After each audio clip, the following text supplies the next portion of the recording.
नमस्कार दोस्तों, स्वागत है आपका अपने YouTube channel Nain school of knowledge पर। हमने जो एनसीईआरटी के क्लास 6 से लेकर क्लास 12 तक के जो एनसीईआरटी के जीके के क्वेश्चंस की सीरीज शुरू की है। आज हम कक्षा 10 के भारत और समकालीन विषयों पार्ट 2 के कुछ महत्वपूर्ण क्वेश्चंस के बारे में डिस्कस करेंगे। तो आइए शुरू करते हैं। फ्रांसीसी क्रांति हुई 1789 में। नेपोलियन की संहिता के नाम से जाना जाता है 1804 की नागरिक संहिता को। नेपोलियन का इटली पर हमला और नेपोलियाई युद्धों की शुरुआत हुई 1797 में। नेपोलियन का पतन वियना संधि कब हुई थी? 1814-1815 में। यूनानी स्वतंत्रता के लिए संघर्ष प्रारंभ हुआ 1821 में। 1834 में पर्सा की पहल पर कौन सा शुल्क संघ स्थापित किया गया? जोलवेराइन शुल्क संघ। 1815 में ब्रिटेन, रूस, पर्सा और ऑस्ट्रिया जैसी यूरोपीय शक्तियों जिन्होंने मिलकर नेपोलियन को हराया था के प्रतिनिधि यूरोप के लिए एक समझौता तैयार करने के लिए वीना में मिले। इस सम्मेलन की मेजबानी ऑस्ट्रिया के चांसलर ड्यूक मेटरनिख ने की। इसमें प्रतिनिधियों ने 1815 की वीना संधि तैयार की, जिसका उद्देश्य उन कई सारे बदलावों को खत्म करना था जो नेपोलियाई युद्धों के दौरान हुए थे। मैटरनिख ने हमारी सामाजिक व्यवस्था का सबसे खतरनाक दुश्मन बताया इटली के क्रांतिकारी जूसेपी मैच्छिनी को। यह टिप्पणी किसने की थी कि जब फ्रांस छींकता है तो बाकी यूरोप की सर्दी जुकाम हो जाता है? मैटरनिख ने। 1832 में किसकी संधि ने यूनान को एक स्वतंत्र राष्ट्र के रूप में मान्यता दी? 1832 की कुस्तुनतूनिया की संधि ने। जर्मन में फ्रैंकफर्ट संसद आयोजित हुई सेंट पॉल चर्च में। 1861 में एकीकृत इटली का राजा घोषित किया गया इमैनुएल द्वितीय को। नरी जातीय एक साझा नस्ली जनजातीय या सांस्कृतिक उद्गम अथवा पृष्ठभूमि जिससे कोई समुदाय अपनी पहचान मानता है। इंग्लैंड और स्कॉटलैंड के बीच एक्ट ऑफ यूनियन 1707 से United kingdom of great Britain का गठन हुआ। ब्रितानी राष्ट्र का ब्रितानी झंडा यूनानी जैक, यूनियन जैक। राष्ट्रीय गान God save our noble king. Mahatma Gandhi दक्षिण अफ्रीका से भारत लौटे जनवरी 1915 में। 1917 में उन्होंने बिहार के चंपारण में दौरा किया और दमनकारी बागान व्यवस्था के खिलाफ किसानों को संघर्ष के लिए प्रेरित किया। 1917 में ही उन्होंने गुजरात के खेड़ा जिले में किसानों की मदद के लिए सत्याग्रह का आयोजन किया। 1918 में गांधीजी सूती कपड़ा कारखानों के मजदूरों के बीच सत्याग्रह आंदोलन चलाने के लिए अहमदाबाद पहुंचे। 1919 का रोल्ट एक्ट कानून पारित किया था इंपीरियल लेजिस्लेटिव काउंसिल ने। जलियांवाला बाग हत्याकांड हुआ 13 अप्रैल 1919 को। इस्लामिक विश्व के आध्यात्मिक नेता खलीफा ओटोमन सम्राट की तात्कालिक शक्तियों की रक्षा के लिए 1919 में बंबई में एक खिलाफत समिति का गठन किया गया था। कांग्रेस का कलकत्ता अधिवेशन हुआ सितंबर 1920 में। प्रसिद्ध पुस्तक हिंद स्वराज 1909 में महात्मा गांधी ने कहा था कि भारत में ब्रिटिश शासन भारतीयों के सहयोग से ही स्थापित हुआ था। कांग्रेस का नागपुर अधिवेशन हुआ दिसंबर 1920 में। असहयोग खिलाफत आंदोलन शुरू हुआ जनवरी 1921 में। पिकेटिंग क्या होता है? प्रदर्शन या विरोध का एक ऐसा स्वरूप जिसमें लोग किसी दुकान या फैक्ट्री या दफ्तर के भीतर जाने का रास्ता रोक लेते हैं। अवध में सन्यासी बाबा रामचंद्र किसानों का नेतृत्व कर रहे थे। गिरमिटिया मजदूर। औपनिवेशिक शासन के दौरान बहुत सारे लोगों को काम करने के लिए फिजी, गयाना, वेस्टइंडीज आदि स्थानों पर ले जाया गया था, जिन्हें बाद में गिरमिटिया कहा जाने लगा। उन्हें एक एग्रीमेंट के तहत ले जाया जाता था। बाद में इसी एग्रीमेंट को ये मजदूर गिरमिट कहने लगे, जिससे आगे चलकर इन मजदूरों को गिरमिटिया मजदूर कहा जाने लगा। अंग्रेजी में इन्हें इंडेंचर्ड लेबर कहा जाता है। 1920 के दशक की शुरुआत में उग्र गुरिल्ला आंदोलन फैला। आंध्र प्रदेश की गुडेम पहाड़ियों में वल्लभ भाई पटेल ने गुजरात के बरदौली तालुका में किसान आंदोलन का नेतृत्व किया। 1928 में महात्मा गांधी ने असहयोग आंदोलन वापस लेने का फैसला कर लिया था। फरवरी 1922 में स्वराज पार्टी का गठन किया गया था। CR दास और मोतीलाल नेहरू ने साइमन कमीशन भारत पहुंचा। 1928 में साइमन कमीशन के विरोध को शांत करने के लिए वायसराय इरविन ने अक्टूबर 1929 में भारत के लिए डोमिनियन स्टेटस का ऐलान किया। दिसंबर 1929 में जवाहरलाल नेहरू की अध्यक्षता में कांग्रेस के लाहौर अधिवेशन में पूर्ण स्वराज की मांग को मान लिया गया।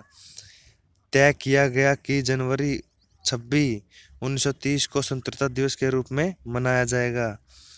31 जनवरी 1930 को महात्मा गांधी ने वायसराय इरविन को खत लिखकर उसमें कितनी मांगों का उल्लेख किया था? 11 मांगों का। महात्मा गांधी ने कितने वॉलंटियरों के साथ नमक यात्रा शुरू की थी? 78। यह यात्रा साबरमती में गांधी जी के आश्रम से 240 किलोमीटर दूर दांडी नामक गुजराती तटीय कस्बे में जाकर खत्म होनी थी। गांधी जी की टोली ने 24 दिन तक हर रोज 10 मील का सफर तय किया। 6 अप्रैल को यह दांडी पहुंचे। महात्मा गांधी के समर्पित साथी अब्दुल गफ्फार खान को गिरफ्तार किया गया। अप्रैल 1930 को गांधी इरविन समझौता हुआ। 5 मार्च 1931 को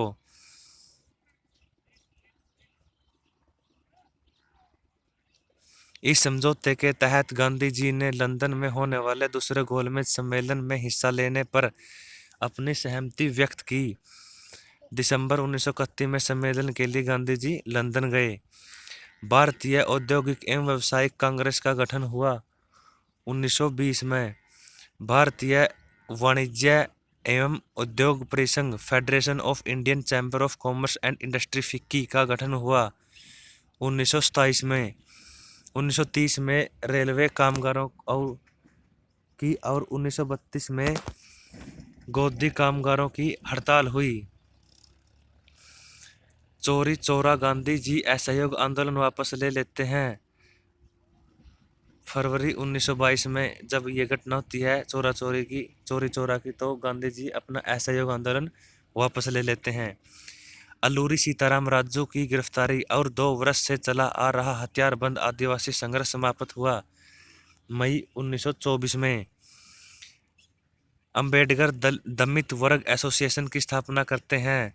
1930 में गांधी जी दांडी में नमक बनाकर कानून का उल्लंघन करके सविनय अवज्ञा आंदोलन शुरू करते हैं। मार्च 1931 में गांधी जी सविनय अवज्ञा आंदोलन वापस ले लेते हैं। मार्च 1931 में दूसरा गोलमेज सम्मेलन हुआ। दिसंबर 1931 में अछूतों को हरिजन यानी ईश्वर की संतान बताया। महात्मा गांधी जी ने पूना पैक्ट पर हस्ताक्षर किए। सितंबर 1932 में भीमराव अंबेडकर ने 1870 के दशक में वंदे मातरम गीत लिखा। बंकिम चंद्र चट्टोपाध्याय ने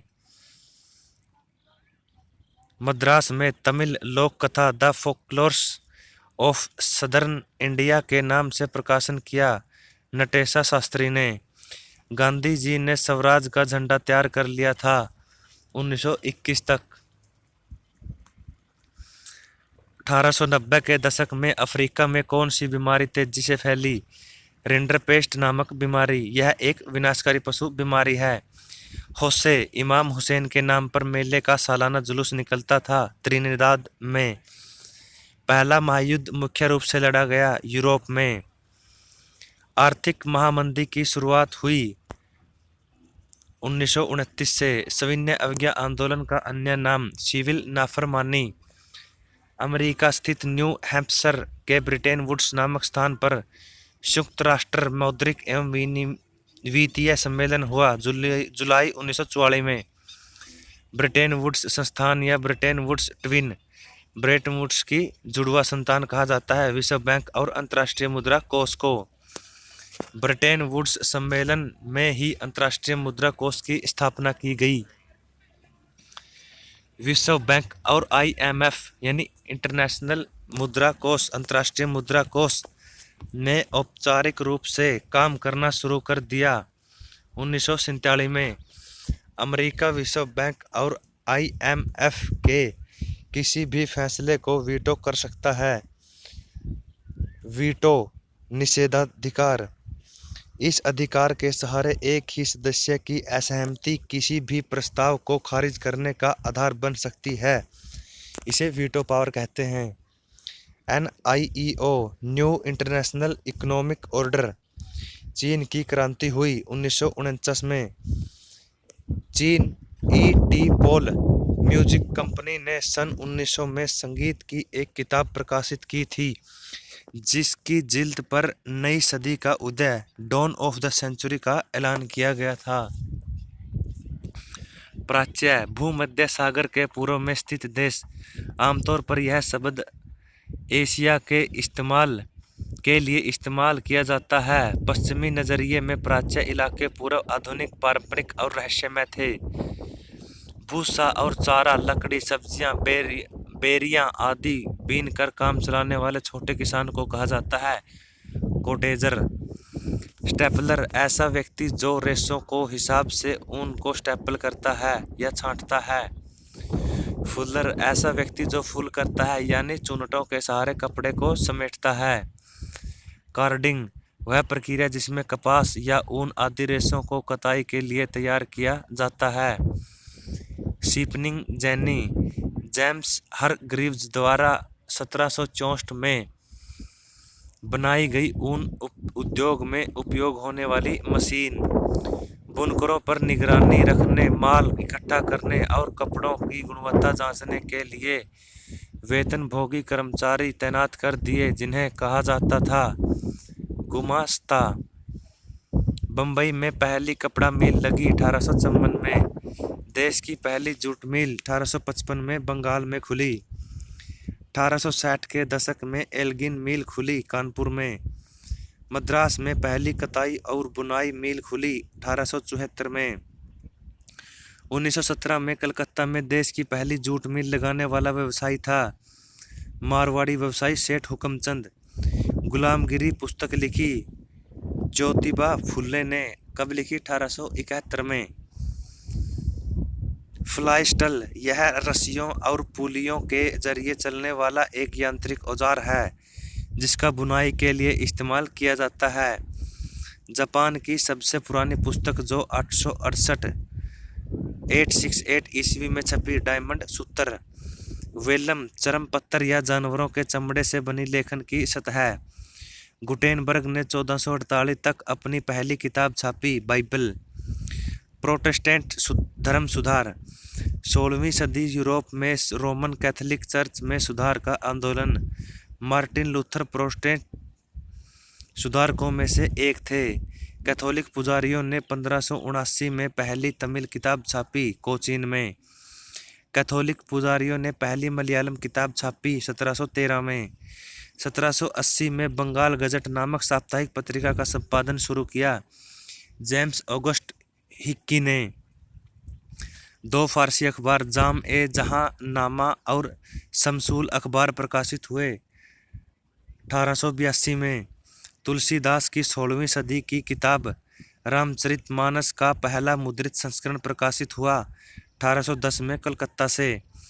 बंगाली भाषा में प्रकाशित पहली संपूर्ण आत्मकहानी अमार जीवन नामक जो रस सुंदरी देवी द्वारा लिखी गई प्रकाशित हुई 1876 में। तो ये थे हमारे कुछ महत्वपूर्ण क्वेश्चंस जिनके बारे में हमने आज डिस्कस किया। अगर वीडियो अच्छी लगी है तो प्लीज़ चैनल को सब्सक्राइब करें, वीडियो को लाइक करें। धन्यवाद। जय हिंद। भारत माता की जय।